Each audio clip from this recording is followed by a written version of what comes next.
Bonjour à tous, on se retrouve pour une toute nouvelle vidéo news télé et aujourd'hui on parle des relations plus que tendues des candidats après le tournage des Traîtres sur M6. En effet, l'émission génère des tensions à cause du jeu, mais ces dernières n'auraient pas disparu à la fin du tournage. On fait le point juste après le générique, c'est parti, générique.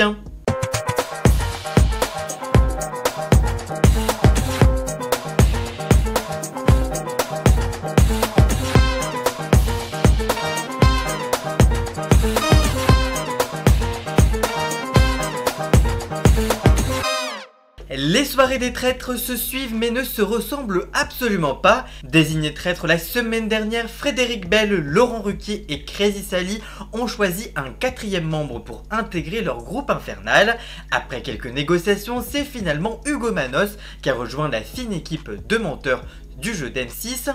Le compagnon de Laurent Ruquier avait fixé un ultimatum à l'animateur, convaincu de l'avoir démasqué dès les premières secondes du jeu, une attitude que Frédéric Bell n'a pas vue d'un très bon œil, comme elle l'a confié dans une interview accordée à Télé Loisirs, mais ce n'est pas la seule chose qu'elle reproche à son équipe de traîtres. Pour rappel, avant la table ronde du deuxième soir, en bon traître qu'elle est, Frédéric Bell avait chargé la youtubeuse Amy afin de dissiper les soupçons qui pèsent sur elle, mais c'est un coup dur pour Crazy Sally, l'autre traître, qui a développé une belle complicité avec la créatrice de contenu durant l'émission et ne compte pas voter contre elle. La créatrice de contenu traître craque ensuite et s'effondre en faisant un malaise durant le tournage. Si dans l'émission Frédéric Bell n'avait pas déjà été très tendre avec sa camarade en indiquant face caméra « Je ne comprends pas, tu es traître donc tu n'es pas là pour sauver les gens mais pour les tuer au secours », mais en interview après le tournage pour Télé Loisirs, elle réitère ses propos, je cite: ce n'est pas une cour d'école, on est là pour travailler. Théoriquement, tu n'as pas d'amis ici. J'ai trouvé très dommage que Sally craque. Ce n'était pas vraiment l'endroit. Qu'une loyale craque, pourquoi pas. Mais à partir du moment où les traîtres mènent le jeu, je ne comprends plus. On t'embauche pour un rôle, tu le fais jusqu'au bout. J'étais sincèrement énervé. Il y a des gens qui tueraient, c'est le cas de le dire, pour être traître, alors quand on l'est, prenez au moins du plaisir. Mais l'actrice ne s'est pas arrêtée là et a également critiqué la stratégie de Laurent Ruquier et de son compagnon Hugo Manos. Dès la fin de la première table ronde, Hugo Manos était donc persuadé d'avoir démasqué son chéri Laurent Ruquier dans la peau d'un traître. Dès lors, son compagnon lui a posé donc un ultimatum, le nommer traître sinon il le dénoncerait lors de la prochaine table ronde. Et c'est justement ce qui a contrarié Frédéric Bell. Je cite: je n'ai pas du tout aimé la façon dont Laurent a fait venir son conjoint, j'ai senti des petites manipulations dans le couple. Quand Hugo arrive chez les traîtres et il n'était pas étonné de me voir, ça veut dire qu'il savait. Il avoue qu'il a mis un ultimatum à son compagnon. Ce n'est pas comme ça que je fonctionne, cela ne fait pas vraiment partie des règles. Les couples dans ce jeu se parlent. Je n'étais pas spécialement pour qu'Hugo nous rejoigne. Ça avait l'air de faire plaisir à Laurent, mais moi j'avais proposé Romain Puertalas.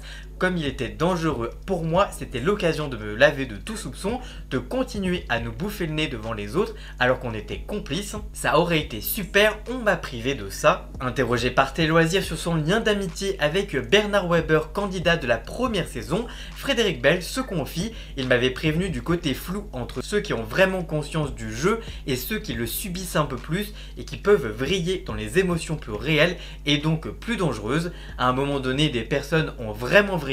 Je fais un bon teasing, mais vous allez voir qu'il y en a qui sont vraiment partis en couille. En tant que traître, j'ai essayé de protéger 2 ou 3 personnes pour éviter que ça parte trop en vrille. C'est pour ça qu'on avait des psychanalystes. Au départ, je me demandais pourquoi on en avait, mais j'ai rapidement compris. Finalement, quand on est traître, on a un filtre parce qu'on sait qu'on joue, mais quand les loyaux ne pensent qu'à sauver leur peau H24, ça peut dérailler, ça peut vriller et ça peut être très douloureux. C'est un jeu de stratégie, mais à un moment donné, quand vous êtes persécuté en tant que loyal, vous êtes obligé de courir devant au bout d'une semaine. Vous n'en pouvez plus, donc il se passe des choses, ça pète, on joue sur l'humain. Peut-être que le décor est romancé, mais les émotions sont réelles. Quand toute une table dit votre prénom, évidemment qu'on le prend personnellement à un moment donné. Et justement, l'une d'entre elles a déjà un peu vrillé dans les premiers épisodes des Traîtres, c'est Daniel de Studio Daniel sur YouTube.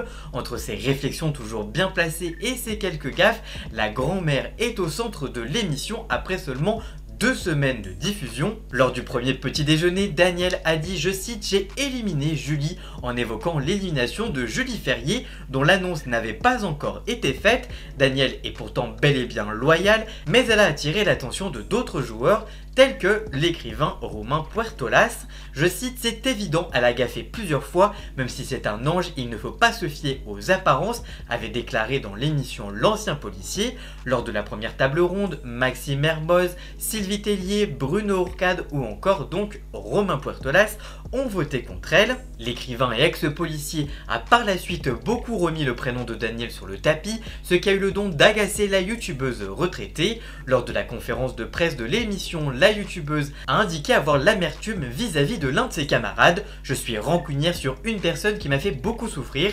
Il m'a fait pleurer, il s'est acharné sur moi. Il n'y en a qu'un qui m'a fait pleurer. Je l'aurais tué, j'étais tellement en colère contre lui. Il s'acharnait même à la fin, il s'acharnait. » 5 mois après le tournage, la pilule ne semble toujours pas passer. C'est fini, pourtant je ne suis pas rancunière, mais là, ce qu'il m'a fait passer, c'était horrible, a-t-elle ajouté.